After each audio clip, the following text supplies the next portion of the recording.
Hello my future doctors, this side Biowali ma'am Amisha Saraswat and I welcome you all on our YouTube channel Math 3x।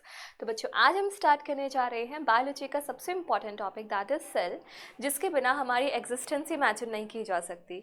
ठीक है, तो without wasting a single time let's go into this chapter. और सबसे पहले बात करते हैं NCERT की इम्पॉर्टेंट लाइन के बारे में।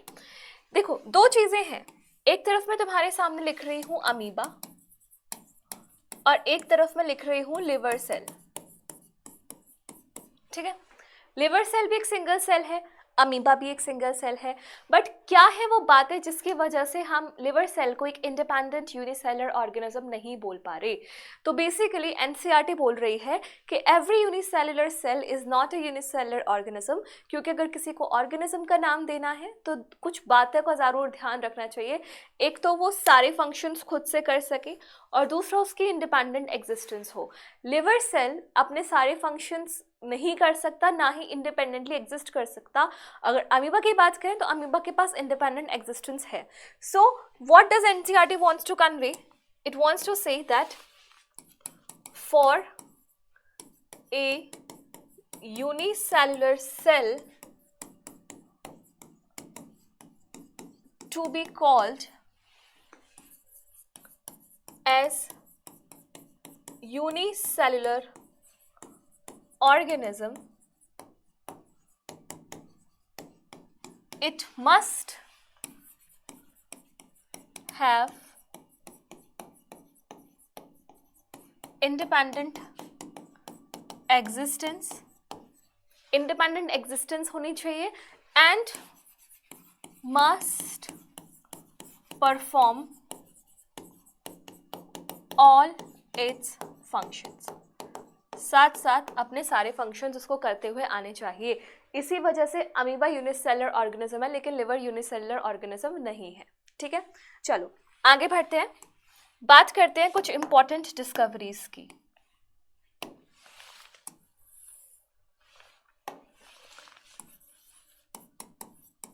डिस्कवरीज, ठीक है, बहुत बेसिक बातें हैं, किस साइंटिस्ट ने क्या किया था, बस वही वाली गो थ्रू करनी है एक बार हमें। तो सबसे पहले बात करते हैं रॉबर्ट हुक की।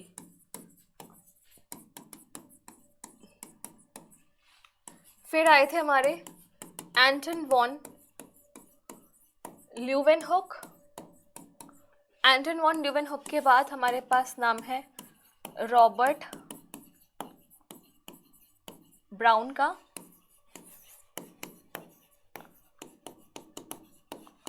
पुरकिंजे का। अभी बेसिक ये नाम देख लेते हैं। तो देखो रॉबर्ट हुक ने क्या किया था, इन्होंने डेड सेल देखा था, मतलब पहला सेल देखा और वो पहला सेल भी कैसा था, डेड, रॉबर्ट हुक ने। एंटन वॉन ल्यूवेनहुक ने लिविंग सेल देखा। कहाँ से देखा, पॉन्ड वाटर से देखा। और उस सेल्स में इन्होंने क्या क्या देखे थे, आरबीसीज, हमारे प्रोटोजोन्स और स्पर्मेटोजोआस, ये देखे थे। ठीक है, इसके बाद रॉबर्ट ब्राउन ने क्या देखा था, he discovered nucleus from root cell of orchid plants की रूट्स में से देखा था। And here comes the Purkinje, जिन्होंने टर्म दिया था प्रोटोप्लाज्म। अभी भी बहुत सारे बच्चे होंगे जिन्हें नहीं पता what is protoplasm and how it is different from cytoplasm. तो चिंता मत करो, अभी टाइम के साथ में तुम्हें सारी चीजें बता दूंगी। अभी के लिए ये समझ लो, protoplasm is the living fluid which is present inside the cell. ठीक है, अगर प्रोटोप्लाज्म है तो हम बोल सकते हैं कि सेल लिविंग होगा, अगर नहीं है तो हम बोलेंगे कि सेल इज डेड। क्लियर? चलो, इसके बाद दो इंपॉर्टेंट साइंटिस्ट आते हैं, शील्डन एंड श्वान।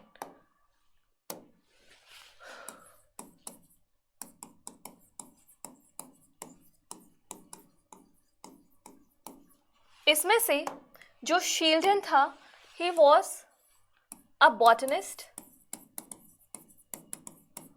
एंड श्वान वॉज अ जूलॉजिस्ट। तो कायदा तो ये बोलता है कि बॉटनिस्ट है तो पेड़ की पढ़ाई करेंगे और जूलॉजिस्ट है तो एनिमल्स की पढ़ाई करेंगे। तो जो बॉटनिस्ट था शील्डन, उन्होंने प्लांट्स की स्टडी करी और उन्होंने देखा कि जो भी प्लांट्स हैं वो सारे के सारे प्लांट्स सेल्स के बने होते हैं। ऐसे इसने देखा that all animals are made up of cells. लेकिन अब ऐसे समझो जैसे दोनों दोस्त थे, दोस्त ने बताया कि यार मुझे ऐसा पता चला, मुझे ऐसा पता चला, तो थोड़ी सी जेलसी हो जाती है ना कि यार ये मेरे से आगे, मतलब ये भी वही बात कैसे पता चल गई इसे जो मुझे पता चली है, चलो मैं कुछ और एक्स्ट्रा करके देखता हूँ। तो जो श्वान था ना वो वही था, वो अपनी एनिमल वाली फील्ड को छोड़ के वो प्लांट्स में भी पढ़ाई करने लग गया।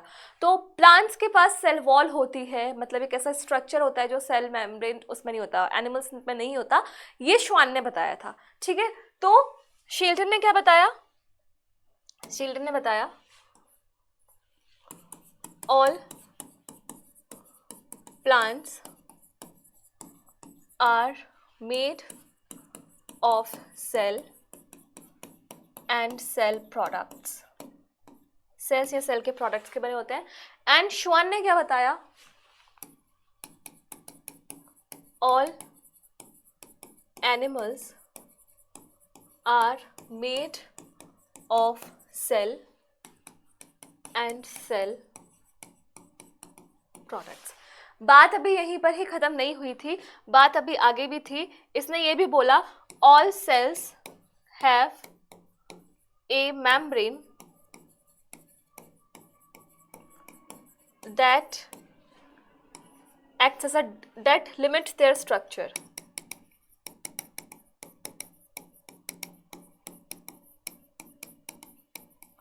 मतलब उन्होंने ये बोला कि ऐसा नहीं है सेल है तो मतलब फैला हुआ है कुछ, उसकी एक बाउंड्री होती है और उस बाउंड्री से रिस्ट्रिक्ट हो जाता है सेल का एरिया। ये वही बाउंड्री है जैसे आज हम सेल मेम्ब्रेन नाम से जानते हैं। उन्होंने बस बोला था एक थिन मेम्ब्रेन, क्या यूज किया था इन्होंने वर्ड? Thin membrane. ठीक है, इस थिन मेम्ब्रेन को आज हम किस नाम से जानते हैं? Cell membrane. ठीक, इसके आगे इन्होंने और क्या देखा था? Cell wall. Cell wall found only in plants. Clear है? अब इसके बाद आए थे रुडोल्फ विर्को। रुडोल्फ विर्को, ठीक है। तो रुडोल्फ विर्को ने वही वाला कॉन्सेप्ट सुलझाया कि मुर्गी पहले आई या मुंडा पहले आया, मुर्गी पहले आई या मुर्गा पहले आया। ठीक है, मुंडा तो बाद में आया था। तो इन्होंने बोला कि सारे सेल्स है ना एक प्री एग्जिस्टिंग सेल से ही निकले होते हैं। यानी कि इन्होंने एक मंत्र फूंक दिया, और मंत्र क्या था? ओमनिस सेलुला ए सेलुला। ओमनिस सेलुला ई सेलुला का मतलब all cell arise from pre existing cells. सारे ही सेल्स पहले से ही मौजूदा सेल के ही पैदाइश हैं। समझ में आया? आ गया है ना? तो ये वाली बात थी किसके बारे में? सेल थ्योरी के बारे में। ये जो दोनों पॉइंट्स है ना मिला के, शील्डन, श्वान और ये रुडोल्फ विर्को, इन सारे पॉइंट्स को मिला के हम सेल थ्योरी बोलते हैं। चलो अब आगे बढ़ते हैं। हमारे पास है ना दो टाइप्स के सेल्स होते हैं, एक होते हैं प्रोकैरियोटिक सेल, एक होता है यूकैरियोटिक सेल। प्रो का मतलब प्रो प्लेयर नहीं है, प्रो का मतलब है बिल्कुल प्रिमिटिव, एंशिएंट।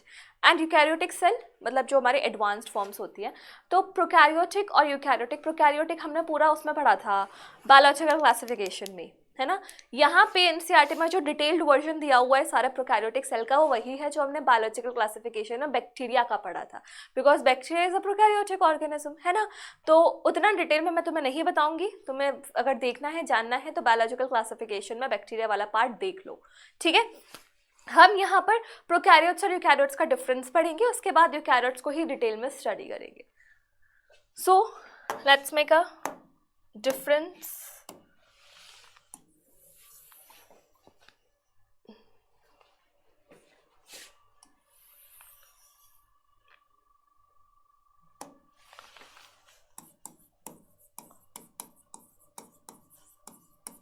prokaryotes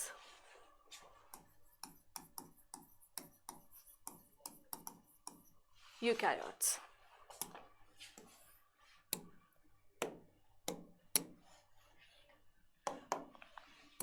देखो यहाँ पे पहली बात, pro is equals to ancient और कैरियो मतलब न्यूक्लियस। ठीक है, प्रोकैरियोट्स का न्यूक्लियस कैसा होता है? बिल्कुल प्रिमिटिव। ठीक है। और हमारे जो यूकैरियोट्स होते हैं उनका होता है एडवांस्ड न्यूक्लियस। अगर मैं थोड़ा सा स्ट्रक्चर बना के समझाऊं तो यहाँ पर एक सेल मेम्ब्रेन, सेल मेम्ब्रेन के बाहर सेल वॉल, सेल वॉल के बाहर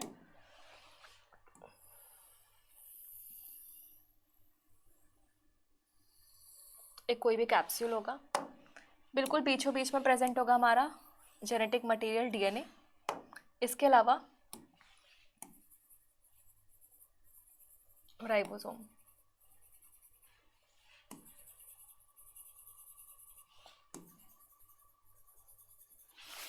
इस तरीके से, और एक ये फ्लैचेला। ये हमारा प्रोकैरियोटिक सेल है।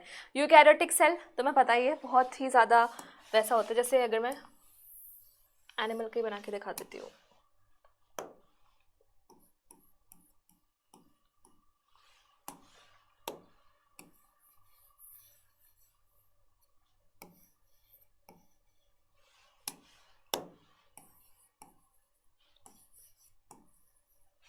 इस टाइप से कुछ हमारे यूकैरियोट्स का स्ट्रक्चर होता है सेल का, ठीक है। अब यहाँ पर तुम्हें कुछ की पॉइंट्स याद रखने हैं। वो की पॉइंट्स क्या हैं? यहाँ पे मेम्ब्रेन,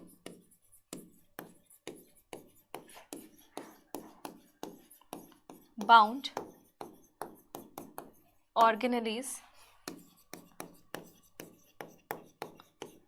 आर एब्सेंट। मतलब ऑर्गेनेलीज तो मिलेंगी लेकिन वो ऑर्गेनेलीज नहीं मिलेंगी जिनके पास मेम्ब्रेन हो। तो मेम्ब्रेनलेस ऑर्गेनेलीज का एग्जाम्पल क्या हो जाता है? राइबोसोम। तो राइबोसोम में देखने को मिलता है। यहाँ पर membrane bound organelles are found.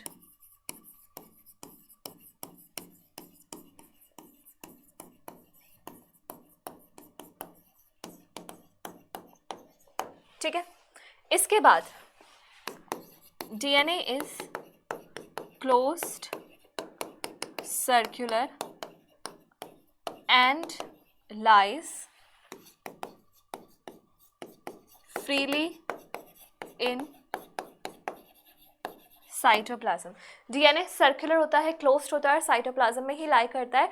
और साइटोप्लाज्म का वो रीजन जहां पर डीएनए प्रेजेंट होता है बच्चों, उसे बोलते हैं न्यूक्लियोइड। ठीक है, that region is called as nucleoid.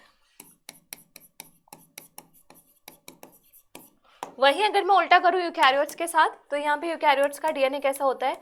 DNA is linear and found inside nucleus. Nucleus के अंदर देखने को मिलेगा। आगे बढ़ते हैं। नेक्स्ट डिफरेंस देखो, सीधी सी बात होती है, एक फिनोमेना होता है, डीएनए से आरएनए बनेगा, आरएनए से प्रोटीन बनेगा।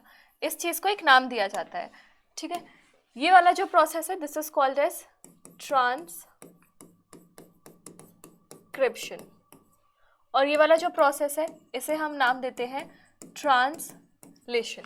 तो यूकैरियोट्स में ना, क्योंकि वहाँ पे कंपार्टमेंटलाइजेशन है, कंपार्टमेंट में बटी हुई है चीज़ें, तो यूकैरियोट्स में ट्रांसक्रिप्शन अलग लोकेशन पे होता है, ट्रांसलेशन अलग लोकेशन पे होता है। लेकिन ऐसा प्रोकैरियोट्स में नहीं हो पाता क्योंकि कंपार्टमेंट्स नहीं है। तो यहाँ पर नेक्स्ट इंपॉर्टेंट बात क्या है? ये और ये बोथ अकर्स इन साइटोप्लाज्म। दोनों के दोनों कहाँ हो जाते हैं? साइटोप्लाज्म में। लेकिन यूकैरियोट्स के केस में तुम्हें ध्यान देना पड़ेगा कि ट्रांसक्रिप्शन न्यूक्लियस में होता है और ट्रांसलेशन साइटोप्लाज्म में। ठीक है, इसके बाद अगर यहां फ्लैचेला हुआ, फ्लैचेला is made of फ्लैचेलन प्रोटीन। यहाँ का फ्लैचेला किसका बना होता है? फ्लैचेलन प्रोटीन। और यहाँ का फ्लैचेला बना होता है ट्यूबुलिन प्रोटीन, माइक्रोट्यूब्यूल, साइटोस्केलेटन्स। ठीक है, तो यहाँ फ्लैचेला is made of turbulent protein. इतना समझ में आया? अभी आगे भी पॉइंट्स है, देखो यहाँ पर राइबोसोम कैसा मिलता है 70S, ठीक है। यहाँ पर राइबोसोम कैसा मिलता है, ध्यान देने वाली बात है, यहाँ पर राइबोसोम दोनों ही टाइप्स के मिलते हैं, 70S भी और 80S भी। सो यहाँ पर ribosome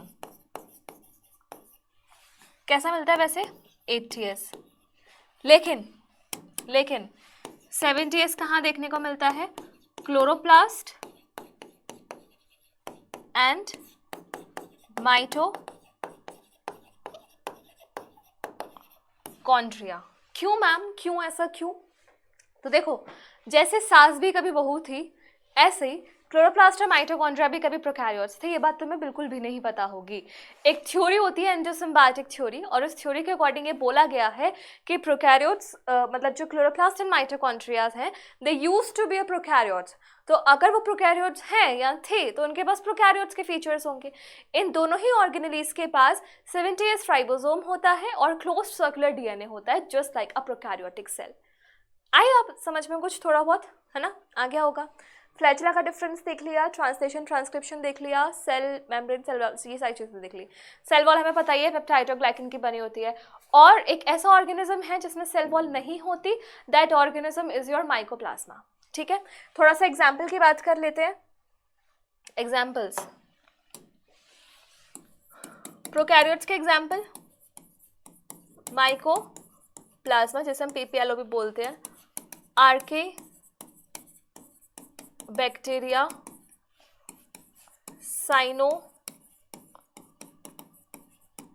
bacteria and other eubacteria, है ना। ये सारे क्या है हमारे प्रोकैरियोट्स। वही यूकैरियोट्स की अगर मैं बात करूं तो यूकैरियोट्स के क्या क्या एग्जाम्पल है, पूरे किंगडम है भाई, 4 किंगडम बताओ। Kingdom protista, kingdom fungi, kingdom Plantae, kingdom animalia, ठीक है। तो चलो इसके बाद हमारी एनसीईआरटी में वो है प्लांट और एनिमल सेल्स के बीच में डिफरेंस। तो बिल्कुल बच्चों वाली बातें हैं, जो तुम्हें आती है वही है कि किस में सेल वॉल होती है, किस में नहीं होती है, किस में क्लोरोप्लास्ट होता है, किस में सेंट्रियोल्स होती है, मैंने सेल साइकिल वाले चैप्टर में बता दिया है। या फिर किसके पास वो होता है लार्ज सेंट्रल वैक्यूल होती है, इसका न्यूक्लियस पेरिफ्री होता है, ये सारी चीज़ें मैं बताया, तो उसको हम इतना नहीं पढ़ रहे हैं। अब हम बात करते हैं एक्चुअल चैप्टर की, जहाँ से चैप्टर हमारा स्टार्ट होता है। पहले मैंने बता दिया प्रोकैरियोट्स वाला पोर्शन हमने बायोलॉजिकल क्लासिफिकेशन में कर लिया है। हम पढ़ रहे हैं अब यूकैरियोटिक सेल के डिटेल स्ट्रक्चर को। तो यूकैरियोटिक सेल में सबसे पहले बात कर लेते हैं हम किसकी, सेल मेम्ब्रेन की, ठीक है। सो नाउ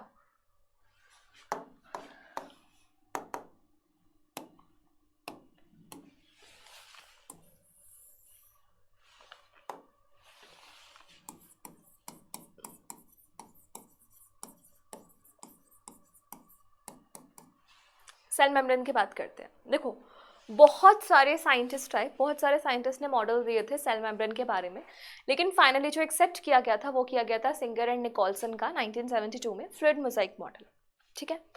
किसने दिया था, singer and Nicolson.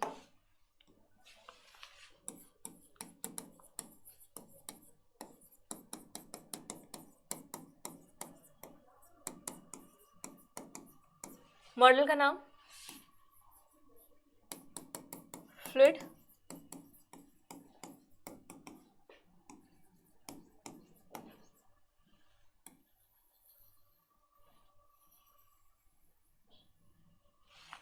Fluid mosaic model.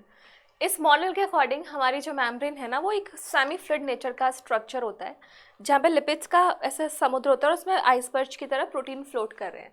Basically इस मॉडल का कंसेप्ट क्या था, प्रोटीन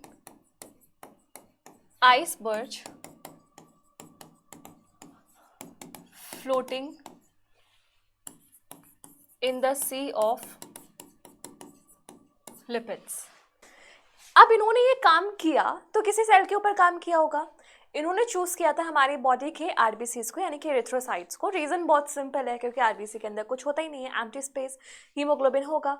तो इन्होंने क्या पूछा जाता है क्वेश्चन, पहली बात तो कौन सा सेल चूज किया, इरिथ्रोसाइट, ठीक है।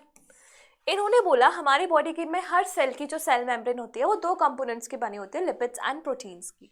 तो इरिथ्रोसाइट्स में इन्होंने देखा कि 52% जो पार्ट है that is made up of protein,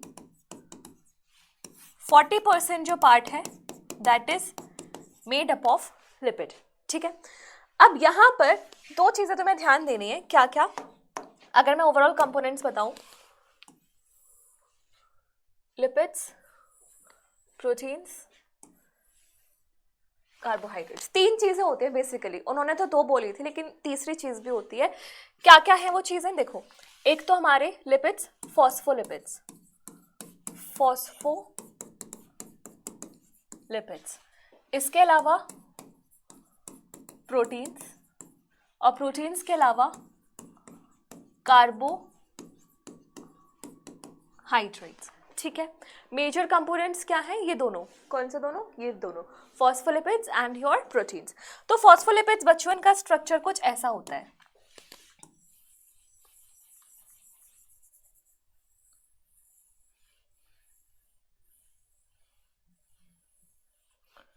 ऐसे, ठीक है।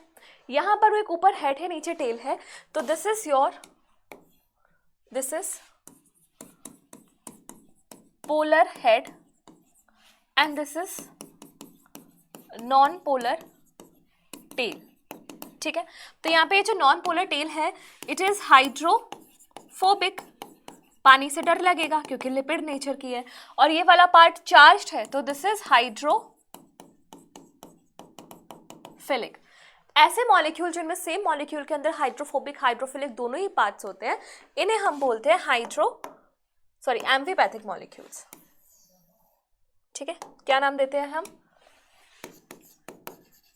एम्फीपैथिक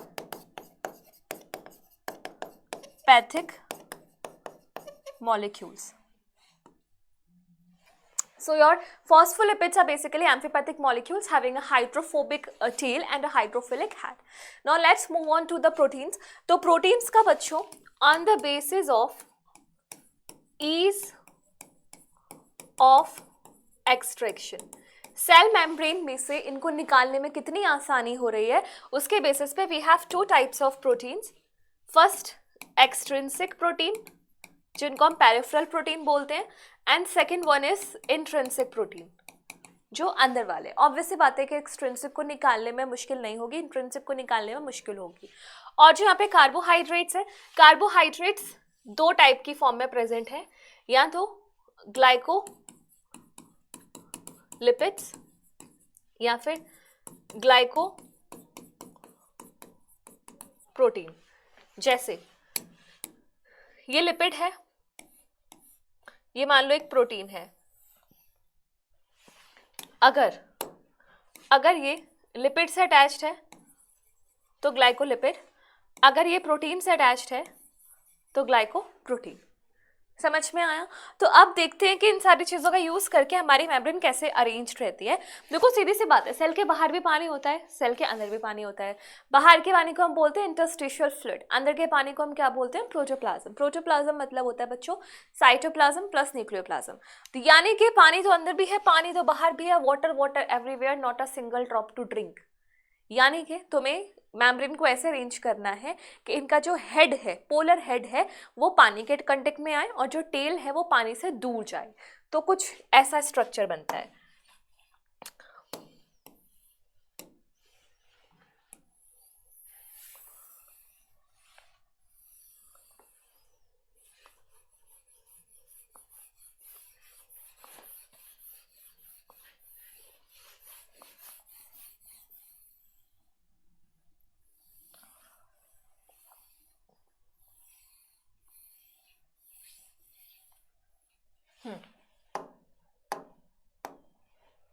अब तुम्हें लगाना है इसमें पोलर हेड वगैरह वाला पार्ट।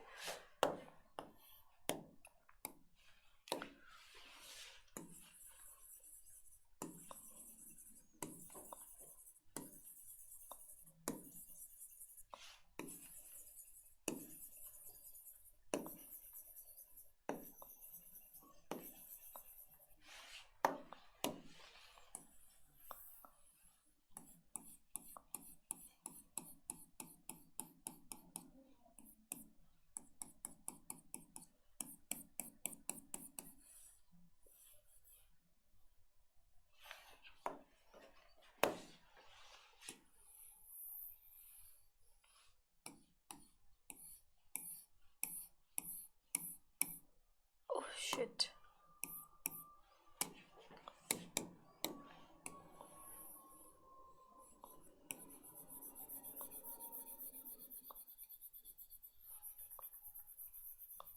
इस टाइप से यहाँ पे प्रोटीन्स अरेंज्ड हैं। अब हमारी लिपिड मेम्ब्रेन को और थोड़ा सा करते हैं फटाफट।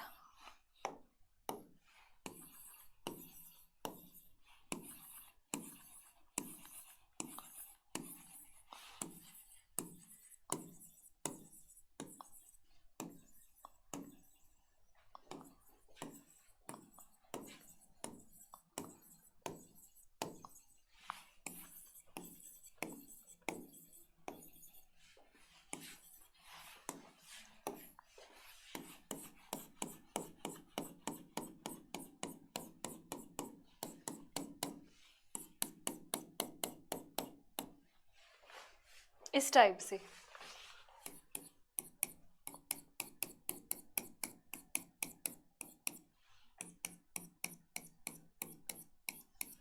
ठीक है। तो यहाँ पर तुम्हें देखने को मिल रहा है क्या कि यहाँ पर एक तो है तुम्हारी लिपिड बाइलेयर, ये क्या है तुम्हारी, this is your lipid bilayer, दो लिपिड्स की लेयर है। ये वाले जो प्रोटीन है दिस इज योर एक्सट्रिंसिक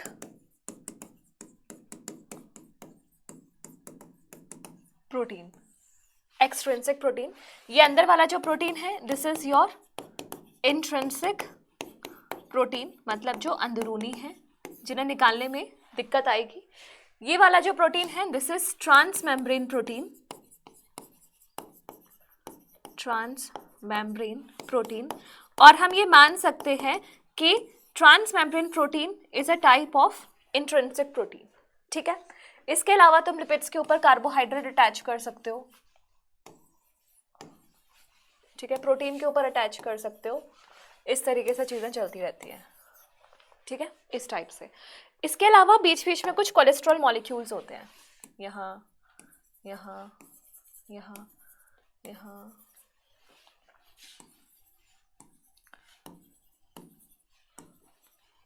क्या है ये, दीज आर,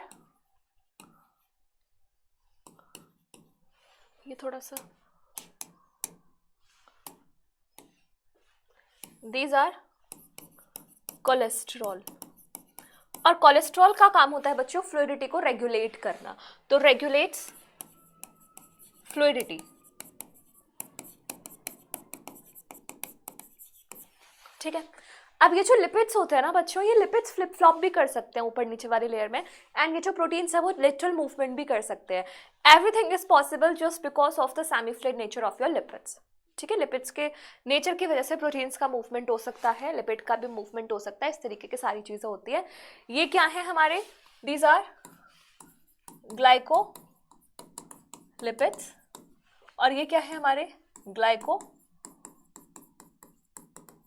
प्रोटीन्स। और इंपॉर्टेंट बात क्या है कि ग्लाइकोलिपिड्स एंड ग्लाइकोप्रोटीन्स, इनका काम होता है सेल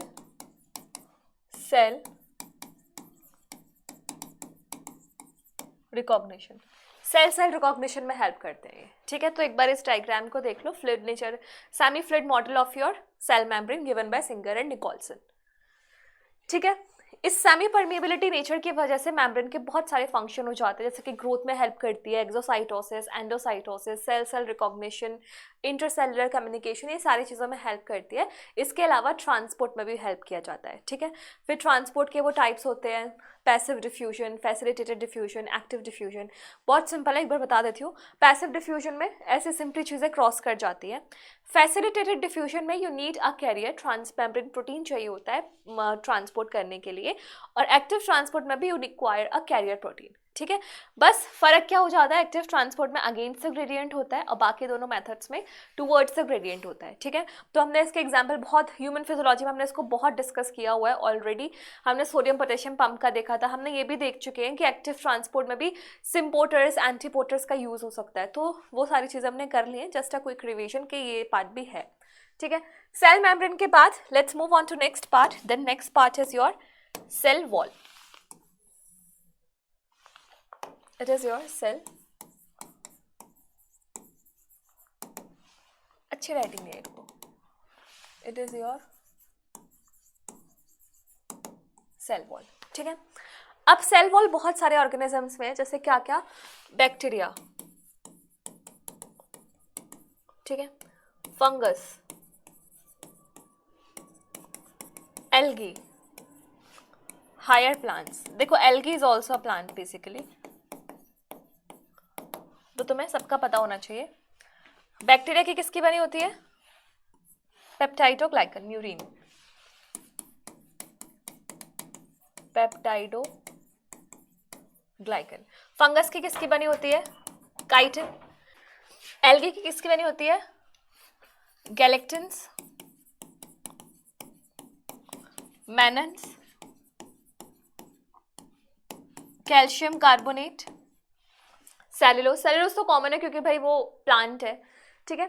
हायर प्लांट्स में सेल्यूलोज, हेमीसेल्यूलोज, पैक्टिन, इसके अलावा कैल्शियम पैक्टेट. कैल्शियम पैक्टेट कहाँ होता है? मिडिल लैमेला में.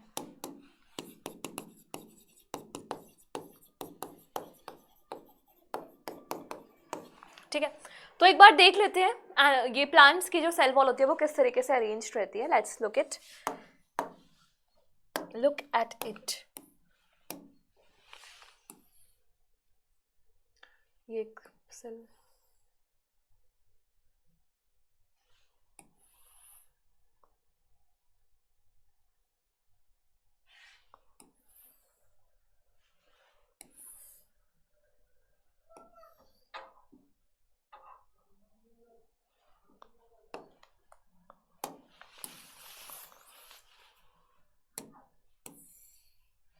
ओके. ठीक है. अब यहाँ पर एक अंदर सेल है,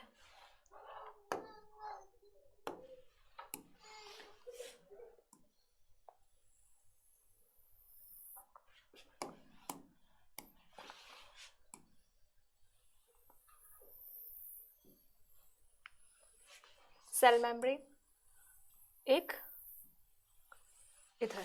ठीक है. तो ये दो प्लांट सेल्स हैं.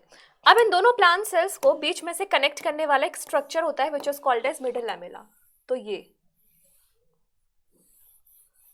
ऐसे कनेक्ट कर रहा है जो दोनों प्लांट सेल्स को बीच में से. This is the middle lamella. ठीक है. अब तुम्हें ध्यान से कुछ बातें सुनिए जो मैं बोल रही हूँ. क्या है वो बातें? सबसे पहली बात, जो स्टार्टिंग में प्लांट्स के अंदर सेल वॉल बनती है उसे बोलते हैं प्राइमरी सेल वॉल. और प्राइमरी सेल वॉल डिवाइड कर सकती है. प्राइमरी सेल वॉल फिर और डिवाइड करके बनाती है सेकेंडरी सेल वॉल, और सेकेंडरी सेल वॉल्स डिवाइड नहीं करती है. ठीक है. So this wall is your primary cell wall. ठीक है. प्राइमरी सेल वॉल है. And primary cell wall can divide. It forms secondary cell wall towards cell membrane. Cell membrane की तरफ ये सेकेंडरी सेल वॉल्स बनाती हैं जो कुछ ऐसे दिखती है. देखो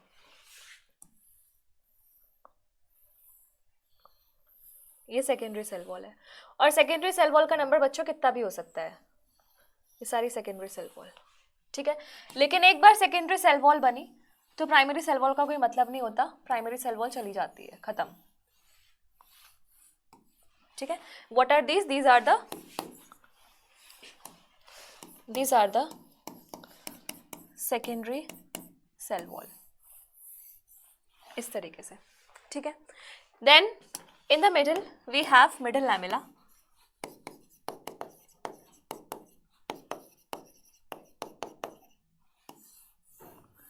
और ये जो मिडिल लैमेला है ये बना होता है किसका? कैल्शियम पैक्टेट का.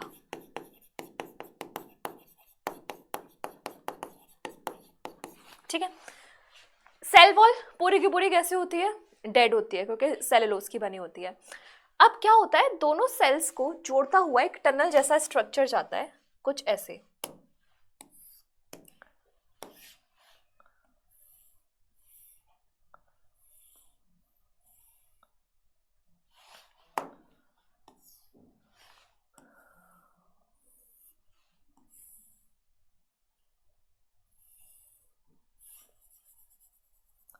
This part is basically called as the plasmodesmata, and plasmodesmata is regarded as the living component of the dead cell wall. क्या है ये part बच्चों? This is your plasmodesmata.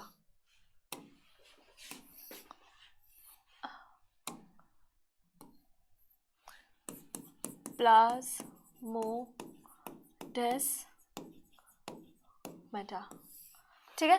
Plasmodesmata का कुछ काम होता है. प्लाज्मोडेस्मेटा हेल्प करता है, help in cell communication, cell to cell communication बनाता है, इंटरसेलुलर कम्युनिकेशन. साथ ही साथ it is living component of dead cell wall. Dead cell wall का लिविंग कंपोनेंट होता है. तो ये है पूरा हमारा स्ट्रक्चर किसका, एक सेल वॉल का, किसकी, हायर प्लांट्स की. ठीक है, तो इसे समझ में आ गया. चलो, सेल वॉल हो गई. सेल वॉल के बाद नेक्स्ट पार्ट इज बेसिकली और एंडोमेम्ब्रेन सिस्टम. ये पहले चलो माइटोकॉन्ड्रिया कर लेते हैं.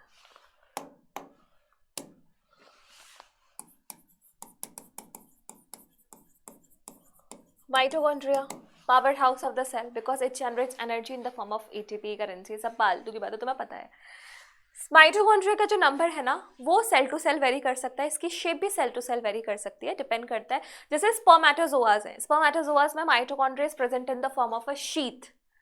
आरबीसीज में माइटोकॉन्ड्रिया इज एब्सेंट. तो डिपेंड करता है ना किसकी एनर्जी डिमांड ज़्यादा है. एनर्जी डिमांड के हिसाब से माइटोकॉन्ड्रिया का नंबर, उसकी शेप, उसका साइज सब कुछ मैटर करेगा. ठीक है, तो कुल मिला के जो माइटोकॉन्ड्रिया है उसका अगर मैं स्ट्रक्चर बताऊं तो इसकी दो मेम्ब्रेन्स होती हैं.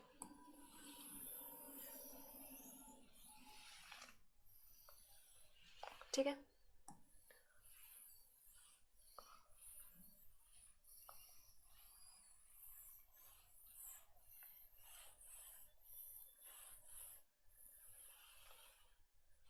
ऐसे.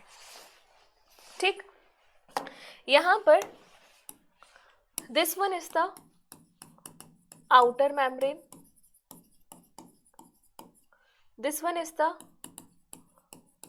Inner membrane.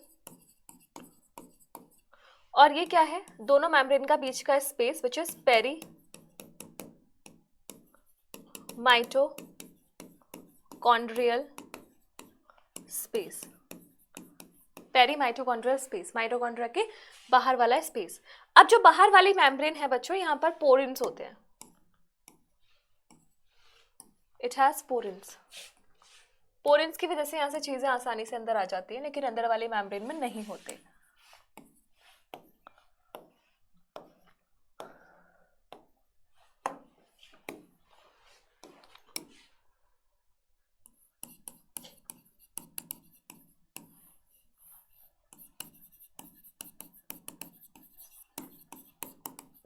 making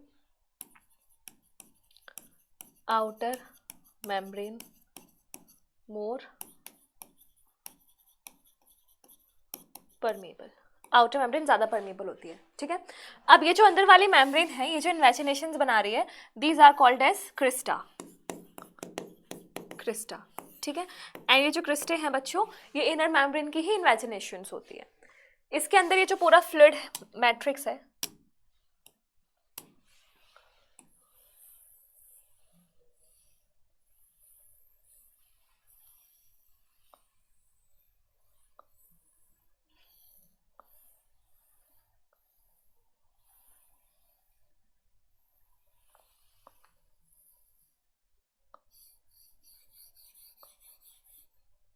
मुझे ऐसा क्यों लग रहा है ये बीच में धोखा दे जाएगा.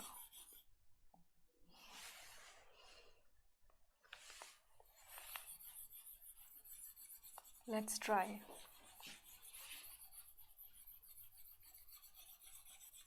चलो, जब तक ये कलर फिलिंग अपने आप पूरी हो जाती तब तक हम थोड़ी सी बात कर लेते हैं. मैं तुम्हें स्टार्टिंग में बताया था कि माइटोकॉन्ड्रिया और क्लोरोप्लास्ट जो हैं वो प्रोकैरियोट्स माने जाते हैं. एंसेस्टर्स मतलब एक टाइम पे प्रोकैरियोट्स ही थे, तो इनके पास प्रोकैरियोट्स वाले कैरेक्टरिस्टिक होंगे. क्या, एक तो क्लोज सर्कुलर डीएनए होगा और प्रोकैरियोट्स की तरह 70s राइबोसोम होगा. तो कलर भर गया. चलो आगे बढ़ो. देखो यहाँ पर एक डीएनए प्रेजेंट है, ठीक है, और यहाँ पर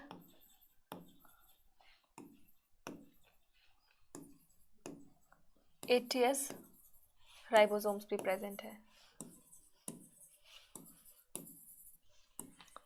और यहीं पर आरएनए भी प्रेजेंट होगा, सिंपल सी बात है, ये आरएनए।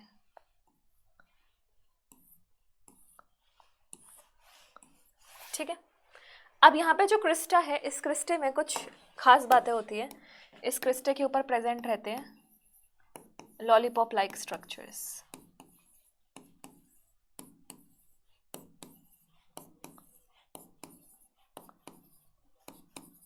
ऐसे देखो, एक बार लेबलिंग करते हैं। ये क्या है हमारे 70S राइबोसोम्स। ये क्या है हमारा आरएनए। ये क्या है हमारा डीएनए। सर्कुलर होगा वो तो सिंपल सा दिख ही रहा है। इसके बाद ये क्या है हमारे ऑक्सीजोम्स। ऑक्सीजोम्स का दूसरा नाम क्या है F0 F1 particles. And these are the sites for the formation of ATP. ATP जो बनता है वो यही बनता है, फॉर्म्स एटीपी। माइटोकॉन्ड्रिया का जो मेजर सिग्निफिकेंस है वो तो हमें पता चलता है रेस्पिरेशन इन प्लांट्स वाले चैप्टर में, ठीक है। और ये जो पूरा येलो पोर्शन है ये क्या है हमारा मैट्रिक्स।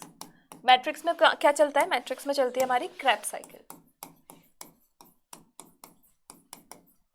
और ये जो इनर मेम्ब्रेन है क्रिस्टा, यहाँ पे क्या चलती है हमारी इलेक्ट्रॉन ट्रांसपोर्ट चेन। और इलेक्ट्रॉन ट्रांसपोर्ट चेन में अलग अलग कॉम्प्लेक्सेस होते हैं, उसमें से ही एक कॉम्प्लेक्स होता है हमारा ऑक्सीजोम, जहाँ पे एटीपी का फॉर्मेशन होता है। तो यहाँ पे क्रेब्स साइकिल चलती है, यानी कि matrix is the site for your aerobic respiration. So matrix is the site of aerobic respiration. बात आई समझ में, ठीक है। This is about mitochondria. दूसरी इंपॉर्टेंट बात क्या है, अगर माइटोकॉन्ड्रिया को मल्टीप्लाई करना है, डिवाइड करना है, तो it does so by the method of binary fission. So mitochondria divides bye binary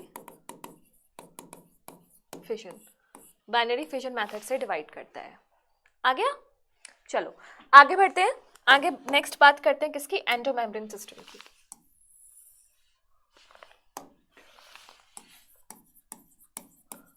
endomembrane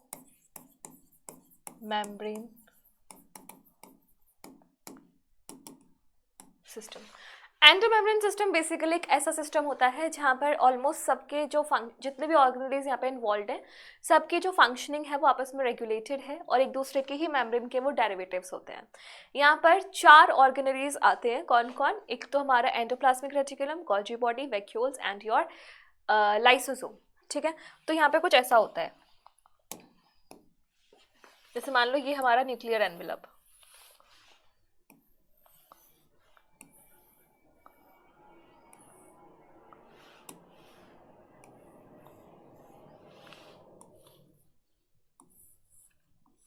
इस तरीके से चलेगा, ठीक है। यहाँ पे अपना अंदर डीएनए वगैरह पड़ा हुआ है, क्रोमैटिन। चलो इसके बाहर वी हैव एंडोप्लाज्मिक रेटिकुलम, ठीक है। इसके opposite we have Golgi body,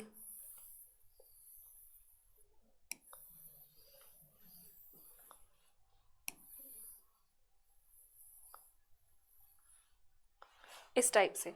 और गोल्जी बॉडी से हमारे पास निकलते हैं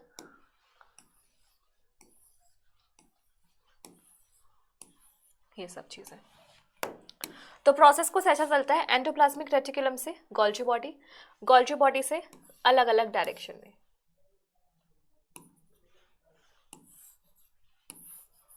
ऐसे, ठीक है।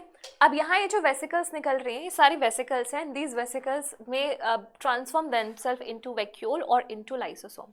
तो यहाँ पर पहला जो पार्ट आया है वो क्या है हमारा endoplasmic plasmic reticulum, endoplasmic reticulum. दूसरा हमारे पास जो पार्ट आया है that is your Golgi apparatus, Golgi apparatus। तीसरा जो हमारा पार्ट आया है that is your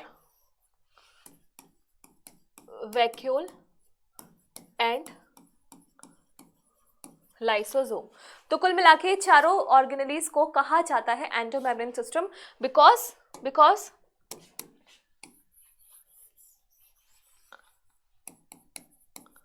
their functioning is coordinated। ठीक है, कोऑर्डिनेटेड फंक्शनिंग होती है इनकी। तो चलो without wasting any time start करते हैं एंडोप्लाज्मिक रेटिकुलम से। एंडोप्लाज्मिक रेटिकुलम के दो पार्ट्स होते हैं, दो टाइप्स होते हैं बेसिकली। यहाँ पे मैं एक बार बना देती हूँ ribosomes.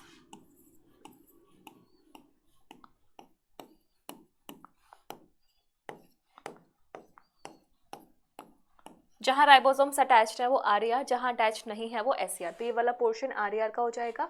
This is your rough endoplasmic reticulum and this is your smooth endoplasmic reticulum. इसमें ट्यूब्यूल्स, सिस्टर्नेस, ये सारी चीज़ें होती हैं। बेसिकली ये जो स्ट्रक्चर्स बन रहे हैं यहाँ पे, चाहे गोल्जी बॉडी में हो, इनको सिस्टर्ने कहा जाता है। ठीक है, तो एंडोप्लाज्मिक रेटिकुलम से स्टार्ट करते हैं। सबसे पहले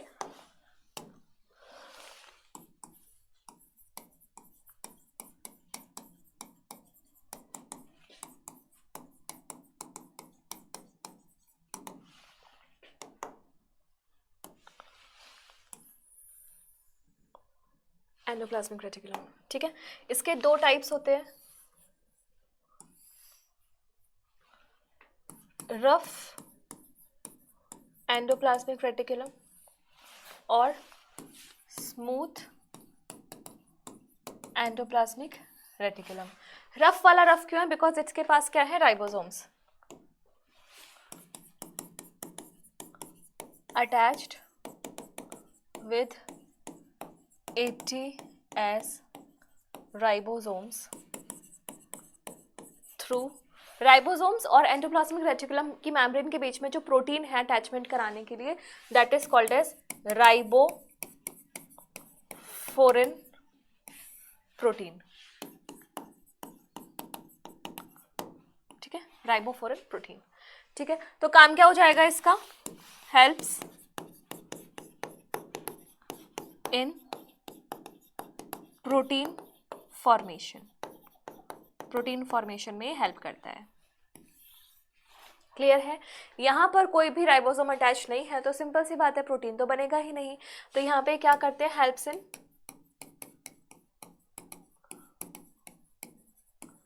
formation of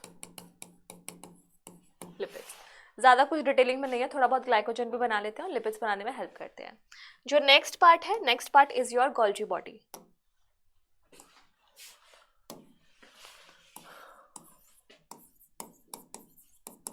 Golgi apparatus। Camillo Golgi ने इनको डिस्कवर किया था तो उनके नाम पे गोल्जी apparatus या गोल्जी बॉडी नाम आया है। अब यहाँ पे ना 3 फेजेस होती हैं।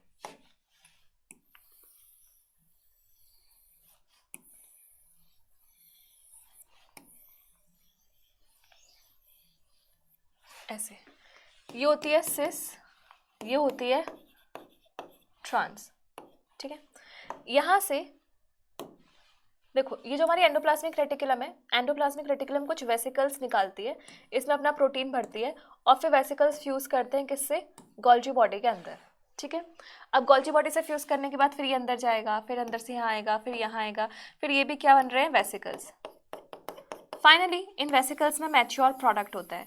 तो जब गोल्जी बॉडी से हमारा प्रोडक्ट जाता है तो गोल्जी बॉडी का इंपॉर्टेंट काम क्या है, चीज़ों का ट्रांसपोर्ट कराना, मैच्योरेशन कराना, मॉडिफिकेशन कराना।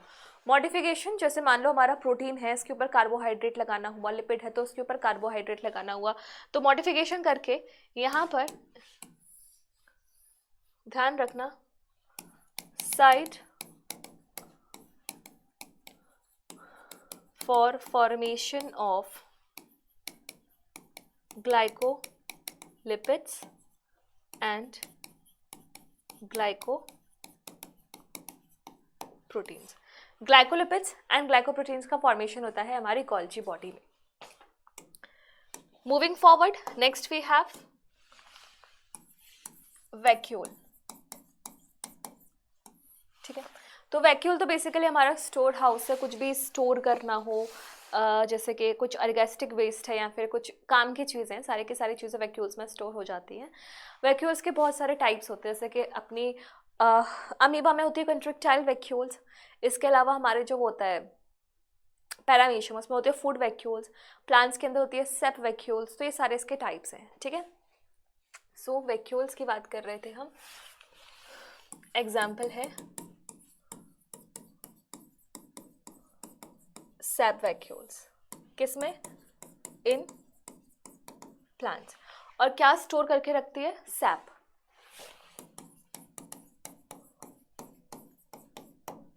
Store SAP. सैप क्या है? अपना जो पानी और डिसॉल्व मिनरल्स वाला जो सब्सटेंस होता है।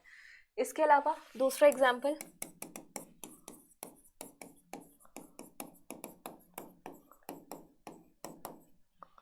Contractile vacuole. कॉन्ट्रैक्टाइल वैक्यूल का एग्जाम्पल अमीबा। काम क्या होता है? एक्सक्रीशन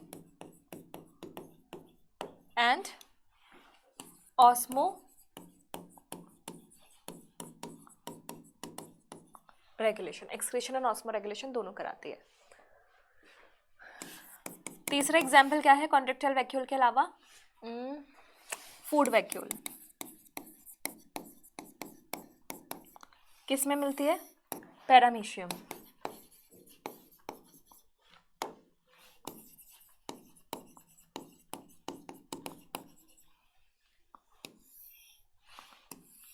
ठीक है, और क्या कराती है यहाँ पे? न्यूट्रिशन। क्लियर? वैक्यूल में और ज़्यादा खास बातें नहीं है। इसके बाद fourth category is your lysosome. ठीक है, अब लाइसोसोम बच्चों क्या होता है? यहाँ पे ना इसकी मेम्ब्रेन पे एक और चीज़ भूल गई कि यहाँ पे सैप वैक्यूल्स की जो मेम्ब्रेन होती है ना, इसकी मेम्ब्रेन को हम नाम देते हैं टोनोप्लास्ट। सिंपली सैप वैक्यूल पूछ लें, किसी भी वैक्यूल की मेम्ब्रेन का नाम पूछ रहे, so you have to tell the name tonoplast. ठीक है, इंपॉर्टेंट है ये।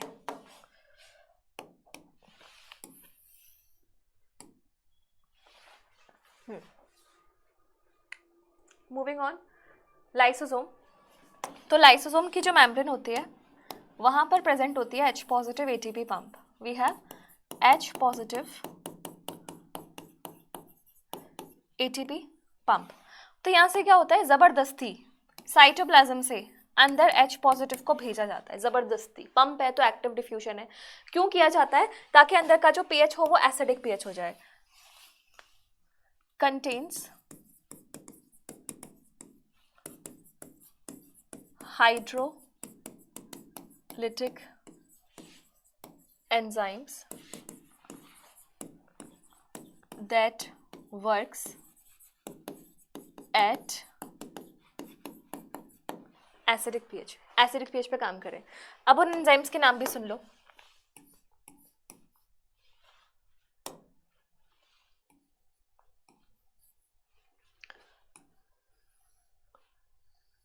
हाइड्रोलिटिक एंजाइम्स के नाम जैसे कि कार्बोहाइड्रेज, जैसे कि प्रोटीएज, जैसे कि लाइपेज, जैसे कि न्यूक्लियस। ठीक है, अब ये क्या तोड़ेंगे तुम्हें समझ में आ ही रहा होगा। जैसे कि हमारी कार्बोहाइड्रेट्स तोड़ेगी किसको? कार्बोहाइड्रेट्स को। प्रोटीएज प्रोटीन्स को, लाइपेज लिपिड्स को, एंड न्यूक्लियस न्यूक्लिक एसिड्स को। ठीक है, इस तरीके से चलता है मूवमेंट।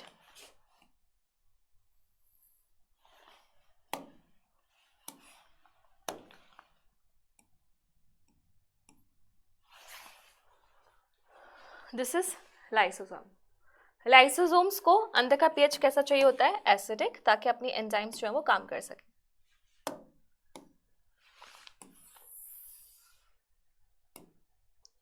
तो चलो अब बात करते हैं अपने नेक्स्ट पार्ट की, which is the plastid. Plastid पहली बात तो बहुत बड़े सेल ऑर्गेनेलीज होते हैं और ये दो ऑर्गेनिजम्स में मिलते हैं, which are your plants and euglenoids. Plants और यूग्लिनोइड्स के केस में मिलते हैं हमारे प्लास्टिड्स। प्लास्टिड्स के बच्चों 3 कैटेगरीज होती है।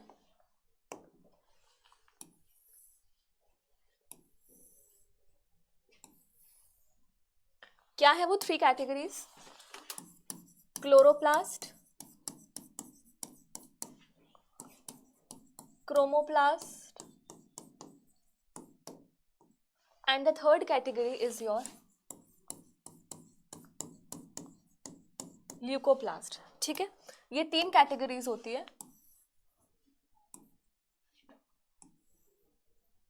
अब इसमें से बच्चों जो क्लोरोप्लास्ट होता है वो स्टोर करता है क्लोरोफिल पिगमेंट, उसके अलावा कुछ carotenoids. So it stores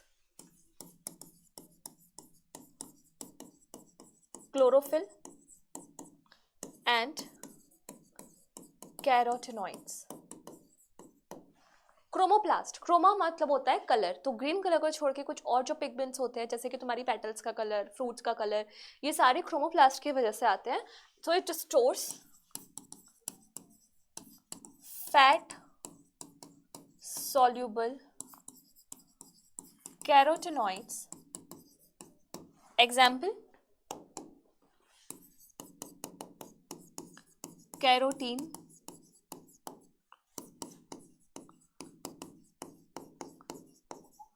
xanthophyll etc. ठीक है, और जो ल्यूकोप्लास्ट है, ल्यूकोप्लास्ट क्या करता है?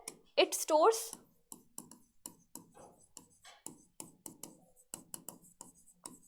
न्यूट्रिएंट्स, न्यूट्रिएंट्स को स्टोर करता है। अगर मैं ल्यूकोप्लास्ट की फर्दर बात करूं तो leucoplast is of 3 types, aleuroplast, amyloplast, elaioplast. ठीक है, अब यहां पे जो एल्यूरोप्लास्ट है बच्चों, ये स्टोर करता है प्रोटीन्स। क्या स्टोर करता है? प्रोटीन्स। अमाइलोप्लास्ट स्टोर करता है स्टार्च। इलियोप्लास्ट स्टोर करता है फैट एंड ऑयल। तो जैसे अगर तुमसे कोई पूछे कि आलू में क्या कौन सा प्लास्ट मिलेगा, तो it will be amyloplast. Soybean में एल्यूरोप्लास्ट, मस्टर्ड ऑयल में कौन सा, मस्टर्ड के सीड में इलियोप्लास्ट। ठीक है, इस तरीके से होता है। बाकी हम एक बार क्लोरोप्लास्ट के स्ट्रक्चर को भी देख लेते हैं, हालांकि तुम्हें ये आता होगा।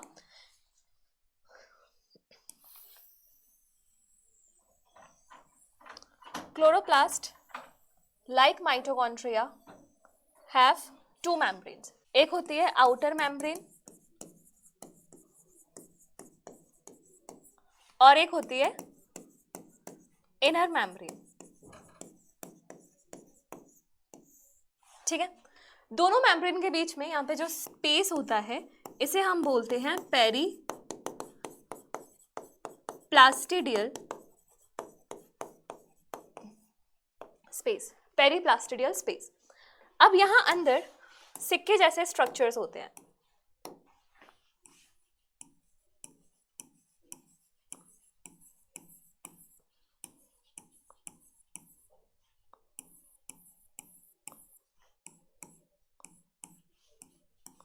ठीक है, यहां पर ये जो इंडिविजुअल सिक्का है इसको हम बोलते हैं थाइलाकॉइड,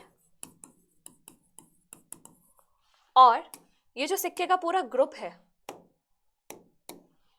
ये जो पूरा ग्रुप है इसे हम नाम देते हैं ग्रेनम। This is granum. ठीक है, ग्रेनम के अलावा ये जो बाहर का पूरा स्पेस है, दिस इज योर स्ट्रोमा। अब क्योंकि जैसे कभी सास भी कभी बहू थी, वैसे ही हमारे जो क्लोरोप्लास्ट है वो कभी प्रोकैरियोट्स होते थे। इसी वजह से यहाँ पर प्रोकैरियोट्स का कैरेक्टर मिलेगा और वो क्या होगा, क्लोज सर्कुलर डीएनए, आरएनए और इसके अलावा राइबोसोम्स।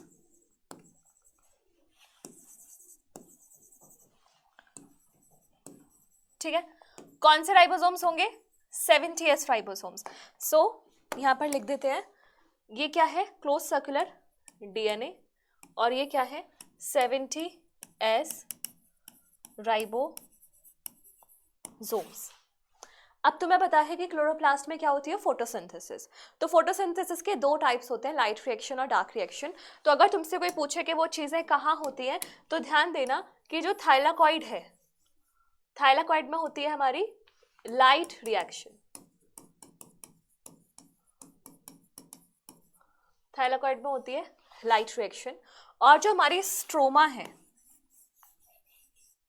स्ट्रोमा में होती है dark reaction.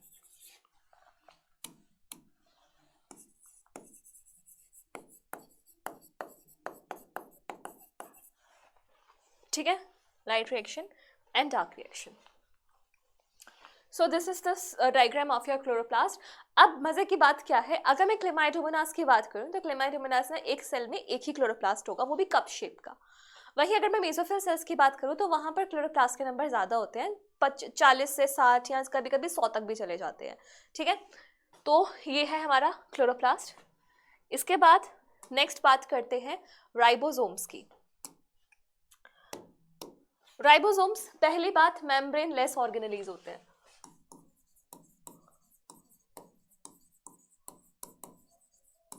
Membrane less. Now यहां एक लार्ज सब यूनिट होती है और एक स्मॉल सब यूनिट होती है, ऐसे इधर की साइड। ठीक है, नाउ यहां पर एक होता है 70S राइबोसोम, एक होता है 80S राइबोसोम। तो 70S राइबोसोम में जो लार्जर सब यूनिट होती है वो होती है 50S और स्मॉलर वाली होती है 30S। यहाँ पर लार्ज वाली होती है 60S एंड स्मॉल वाली होती है 40S। ठीक है, जो राइबोसोम्स हैं these were discovered by George pallid, इसलिए इसको हम पैलेड बॉडीज भी बोलते हैं। ठीक है,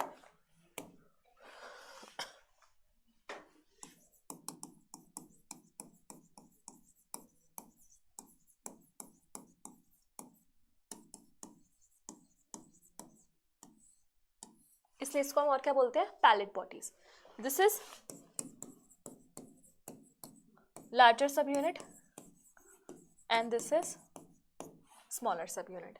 अब यहां पर ये जो S है बच्चों, दिस इज बेसिकली ये होता क्या है, ये बेसिकली एक सेडबर्ग यूनिट है जो रिप्रेजेंट करती है सेडिमेंटेशन कोफिशिएंट। तो this is Svedberg's unit represents sedimentation coefficient।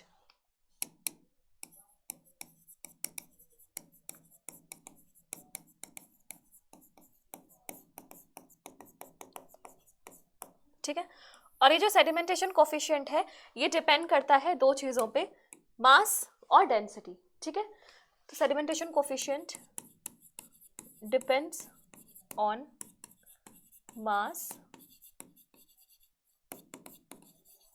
And density. ठीक है, काम क्या है इसका, प्रोटीन फॉर्मेशन करता है, सिंपल सी बातें हैं। तो ये है हमारा राइबोसोम। इसके बाद जो नेक्स्ट स्ट्रक्चर है इट इज द साइटोस्केलेटन। और साइटोस्केलेटन हमारे पास बच्चों जो भी होते हैं वो क्या काम कराते हैं, मोटिलिटी कराते हैं, सेल सेल कनेक्शंस बनवाते हैं, मसल कॉन्ट्रैक्शन कराते हैं, बहुत सारे इसके काम हैं। और साइटोस्केलेटन के 3 टाइप्स हैं।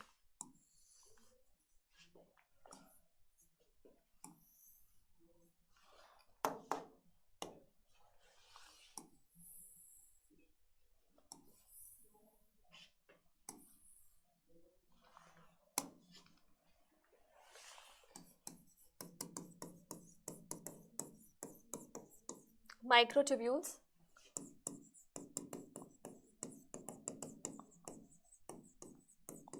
माइक्रोफिलामेंट्स और थर्ड कैटेगरी इज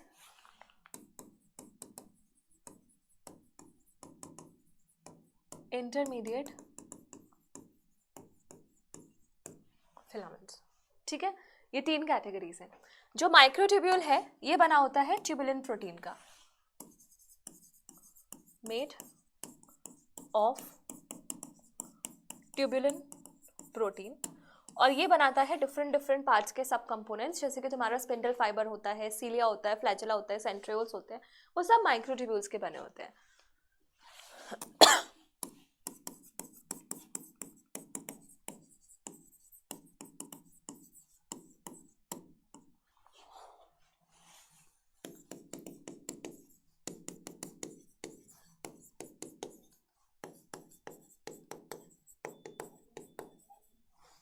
सेंट्रियोल्स और स्पिंडल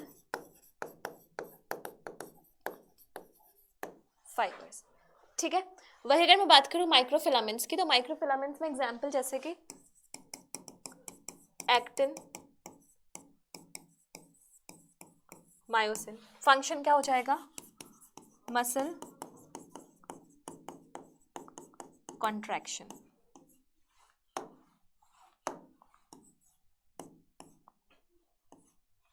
ठीक है, मसल कॉन्ट्रैक्शन कराता है। वही अगर मैं बात करूँ इंटरमीडिएट फिलामेंट्स की, तो इंटरमीडिएट फिलामेंट कहाँ मिलता है? हमारी न्यूक्लियस की अंदर वाली मेम्ब्रेन से अटैच्ड।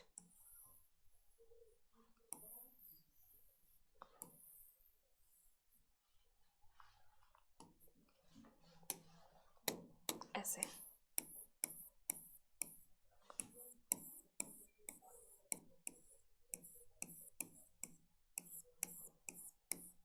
ठीक है, किस फॉर्म में? न्यूक्लियर लेमन्स की फॉर्म में। क्लियर है? चलो आगे बढ़ते हैं, बात करते हैं सीलिया ऑफ फ्लैचुला की। तो देखो, दो सीलिया ऑफ फ्लैचुला में थोड़ा सा डिफरेंस आता है साइज के बेसिस पे, नंबर के बेसिस पे, बट उनकी आत्मा सेम है। दोनों के दोनों सेम बने होते हैं माइक्रोट्यूब्यूल से, ट्यूबुलिन प्रोटीन से। तो इनका स्ट्रक्चर कैसा होता है एक बार वो देख लेते हैं।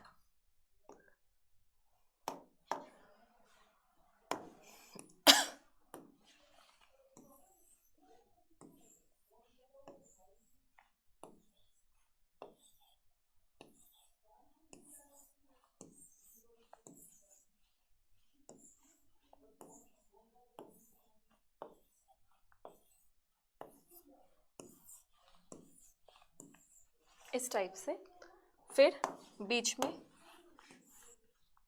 सेंट्रल शीथ, और फिर ये माइक्रोट्यूब्यूल्स,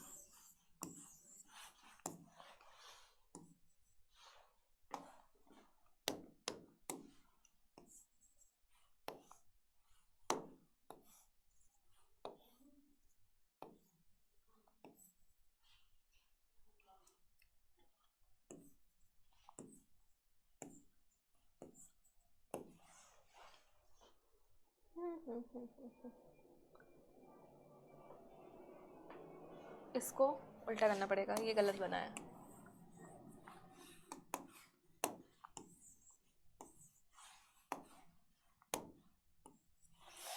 इस टाइप से अरेंजमेंट होता है। इसके अलावा जो कंप्लीट वाली है उससे एक और चीज़ निकलती है, ये आपस में भी कनेक्टेड रहते हैं।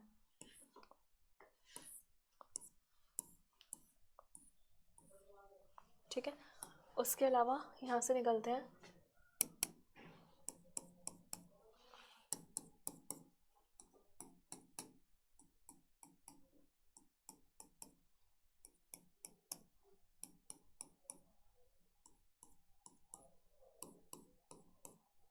ऐसे।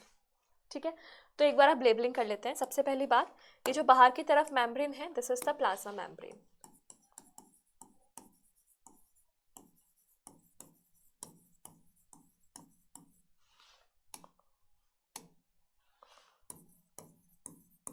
प्लाज्मा मेम्ब्रेन के अंदर जो कुछ भी स्ट्रक्चर है that is called as axoneme, axoneme बोलते हैं उसको। ठीक है, ये बाहर की तरफ क्या है? These are A B microtubules, microtubules, और इनका डबलेट्स, डबल फॉर्म में अरेंज्ड है। डबलेट्स कितने हैं ये डबलेट्स? 9। और बीच में क्या है? Singlet, 2।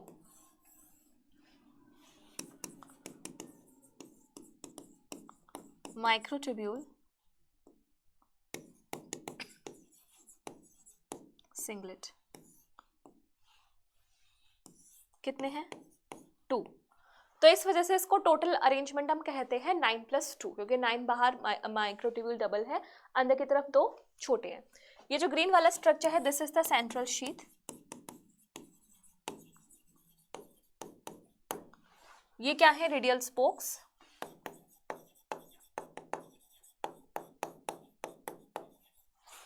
These are AB linkers या फिर नेक्सन्स। एबी लिंकर्स, नेक्सन्स, ठीक है, एनर्जी वगैरह देने के लिए। और ये क्या है तुम्हारी? Dyneins. So this is the structure of cilia and flagella. दोनों देखने में अंदर से सेम होते हैं, माइक्रोट्यूब्यूल्स के बने होते हैं। और यहाँ पे जो अरेंजमेंट होता है वो कैसा होता है? 9+2, ठीक है, 9+2 टाइप का। Next is the centrosome. Centrosome और सेंट्रियोल क्या होता है? डिफरेंस देखो, एक ऐसे, एक ऐसे।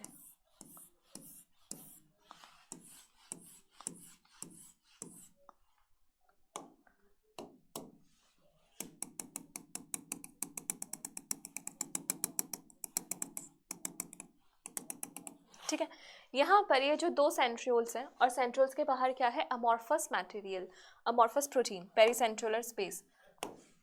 देखो, दीज आर सेंट्रियोल्स।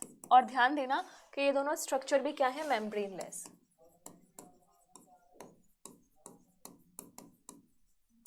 मेम्ब्रेनलेस होते हैं, ठीक है, ये सेंट्रियोल्स हैं। And this is pericentriolar matrix, pericentriolar matrix. और इस combine, a pair of centriole basically is called as centrosome. इन दोनों स्ट्रक्चर्स को कंबाइनली हम बोलते हैं सेंट्रोसोम। अगर मैं इसका टीएस तुम्हारे सामने बनाऊं, अगर मैं इसका टीएस तुम्हारे सामने बनाऊं तो मुझे कैसा अरेंजमेंट दिखाई देगा? एक बार हम उसको भी समझते हैं, ठीक है। तो यहाँ पर 1 2 3 4 5 6 7 8 9।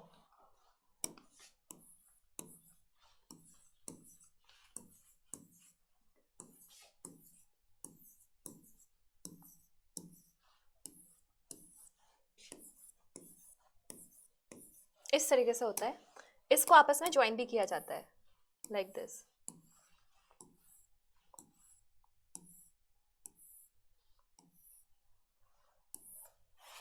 ठीक है, वहां पर क्या था? माइक्रोट्यूब्यूल्स के डबलेट्स थे, यहां पर माइक्रोट्यूब्यूल्स के ट्रिपलेट्स है। सो अगर मैं इसको नाम दे दूं A B C, इसको भी A B C, तो इसका नाम क्या हो जाएगा? AC लिंकर्स, ठीक है। और ये क्या है? माइक्रोट्यूब्यूल्स के ट्रिपलेट्स। सीलिया और फ्लैचेला में बीच में भी माइक्रोट्यूब्यूल था, लेकिन यहाँ पर बीच में माइक्रोट्यूब्यूल ना होके यहाँ पर ऐसे प्रोटीन्स पड़े रहते हैं, ठीक है। और साथ ही साथ यहां से निकलती है रेडियल स्पोक्स।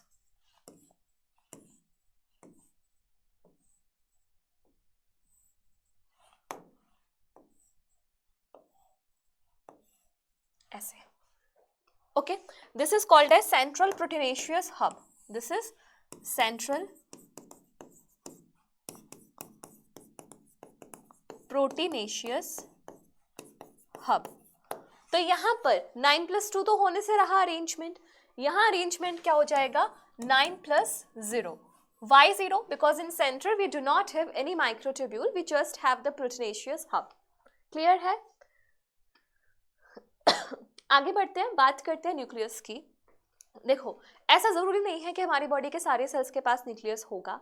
जिन सेल्स के पास न्यूक्लियस नहीं होता उनको बोलते हैं हम इन्यूक्लिएटेड सेल्स, जैसे कि तुम्हारे आरबीसीज पे नहीं है, सीफ ट्यूब्स पे नहीं है, इन्यूक्लिएटेड सेल्स होते हैं।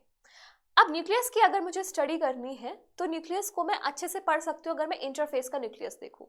इंटरफेस न्यूक्लियस जब वो रेस्ट पे न्यूक्लियस रहता है। अब न्यूक्लियस के कंपोनेंट्स क्या क्या हैं, एक बार हम उसको भी समझ लेते हैं। न्यूक्लियस में ऐसे दो मेम्ब्रेन होती है जिनको मिला के बोलते हैं न्यूक्लियर एनवेलप।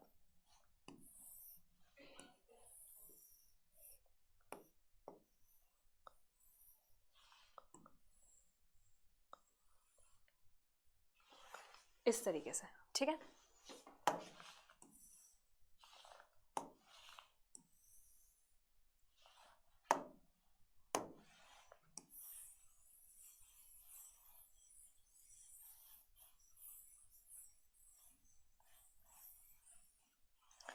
नेक्स्ट बीच में हमारे पास प्रेजेंट है डार्क स्टेनिंग बॉडीज।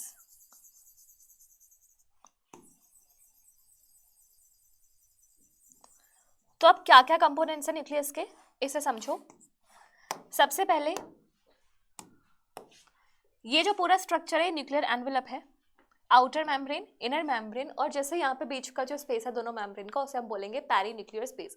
अब तो मतलब आदत डाल दो, माइटोकॉन्ड्रिया में था तो पेरी माइटोकॉन्ड्रियल स्पेस, क्लोरोप्लास्ट में था पेरीप्लास्टिडियल स्पेस, न्यूक्लियस में है तो पेरी न्यूक्लियर स्पेस। यहाँ पर बीच बीच में जो गैप्स हैं, these are called as nuclear pore. Nuclear pore का काम क्या होता है? एंट्री और एग्जिट कराना आरएनए की, डीएनए की तो नहीं हो सकती क्योंकि डीएनए तो रिस्ट्रिक्टेड रहता है अंदर, ठीक है। ये जो थ्रेड लाइक स्ट्रक्चर है ये क्या है? क्रोमैटिन। और क्रोमैटिन की दो फॉर्म्स होती हैं, हेट्रोक्रोमैटिन, यूक्रोमैटिन। हेट्रोक्रोमैटिन एंड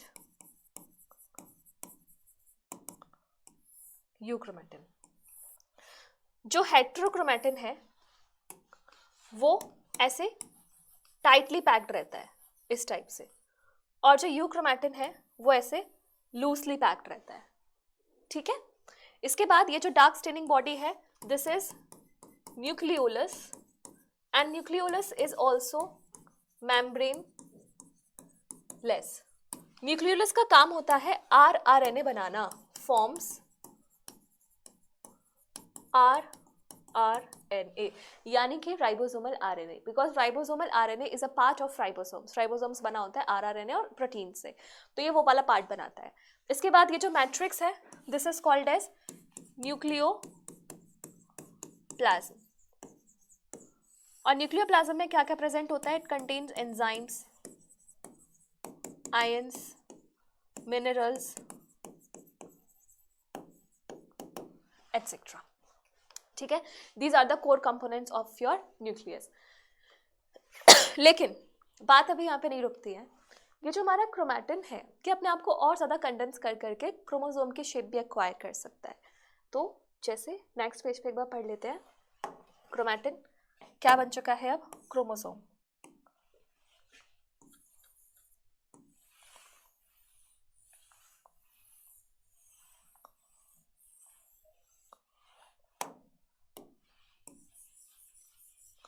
इस टाइप से ये क्रोमोसोम है। साइड में यहाँ पे कुछ प्रोटीन लगा होता है, इधर और इधर। तो सबसे पहले ये दोनों क्या चीजें हैं? These are the sister chromatids. Sister chromatids, ये पार्ट क्या है? This is centromere. ये क्या है? It is kinetochore. काइनेटोकोर वो वाले स्पेस, ये प्रोटीन होता है, लेटरल प्रोटीन होता है सेंट्रोमियर के सराउंडिंग में, जहाँ पे स्पिंडल फाइबर्स अटैच्ड होते हैं सेल साइकिल वाले चैप्टर में, ठीक है। ये हो गया सेंट्रोमियर, हो गया काइनेटोकोर, हो गया सिस्टर क्रोमैटिड्स हो गए। इसके जो एंड्स होते हैं, these ends are called as telomere, ठीक है। टीलोमियर क्या है? एंड्स। तो एक क्रोमोसोम के पास सेंट्रोमियर कितना होता है? 1, और टीलोमियर कितना होता है? 4, ओके। अब ये जो सिस्टर क्रोमैटिड्स है वो सिस्टर क्रोमैटिड्स इसलिए बोला गया है क्योंकि दोनों एक दूसरे की रेप्लिकाज होती है, यानी कि यहां पर जो डीएनए होगा सेम डीएनए यहां पर भी होगा, रेप्लिकेशन से बना है, ठीक है। तो ये दोनों क्या है? एक दूसरे की सिस्टर क्रोमैटिड्स। लेकिन कुछ क्रोमोसोम्स ऐसे भी होते हैं जहां पर एक और चीज, ये जो हमारी सेंट्रोमियर है ना, इसको हम प्राइमरी कंस्ट्रक्शन भी बोलते हैं। It is also called as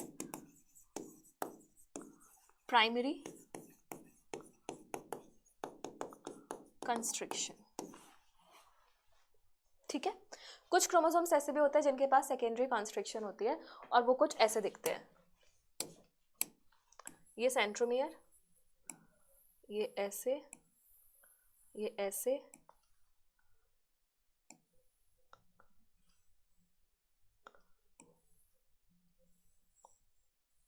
ऐसे, इस टाइप से। ठीक, तो यहाँ पर ये जो पार्ट बना है इसको हम बोलते हैं सैटेलाइट। This is satellite. ये क्या है? Primary constriction. ये क्या है?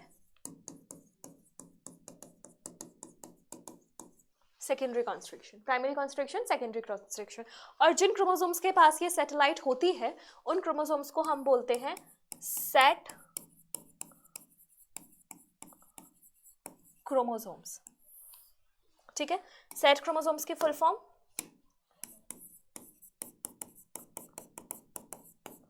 Satellite chromosomes. क्लियर है? बात समझ में आई?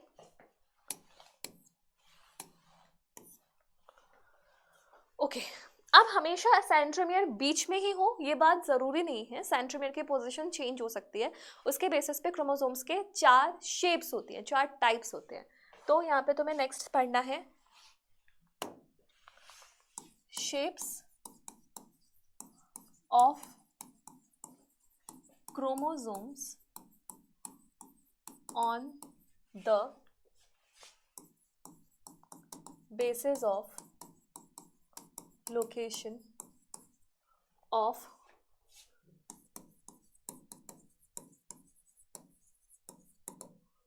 centromere। तो 4 शेप्स हैं, कौन कौन सी हैं एक बार वो भी देख लेते हैं।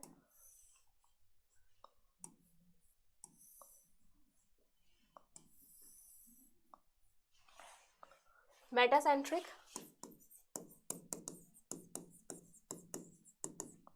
सब metacentric, acrocentric and telocentric.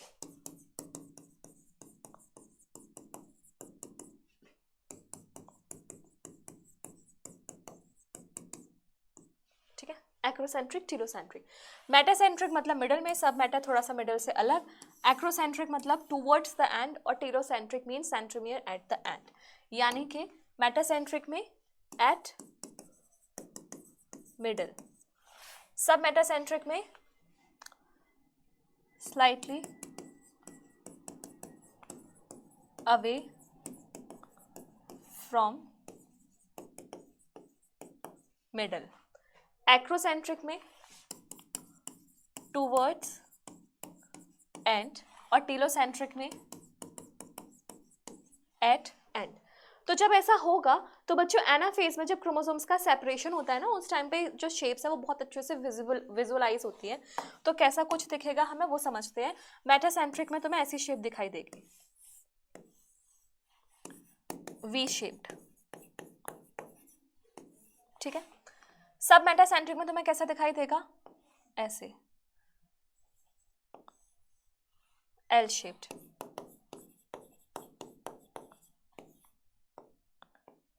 Acrocentric में तुम्हें कैसा दिखाई देगा? ऐसे, जे शेप्ड। और टीलोसेंट्रिक में तुम्हें कैसा दिखाई देगा? आई शेप्ड। ठीक है, तो इस तरीके से सेंट्रोमियर की पोजीशन के बेसिस पे we have different types of chromosomes. ठीक है, तो मुझे उम्मीद है कि तुम्हें समझ में आ गया होगा। So this was all for the cell chapter. Cell chapter बहुत ज़्यादा हुआ नहीं है, बहुत सिंपल सी बातें हैं। 9th क्लास से, मतलब जब से तुम बायोलॉजी स्टार्ट करो तब से सेल तुम्हारे पीछे पीछे है ही। ठीक है, तो सेल इतना मुश्किल नहीं है, बहुत ईजी है, एनसीईआरटी पढ़ोगे अच्छे से हो जाएगा। आई होप तुम्हें सेल चैप्टर समझ में आया होगा। So stay tuned for more lectures on your future chapters. So till then, bye bye, take care, all the best.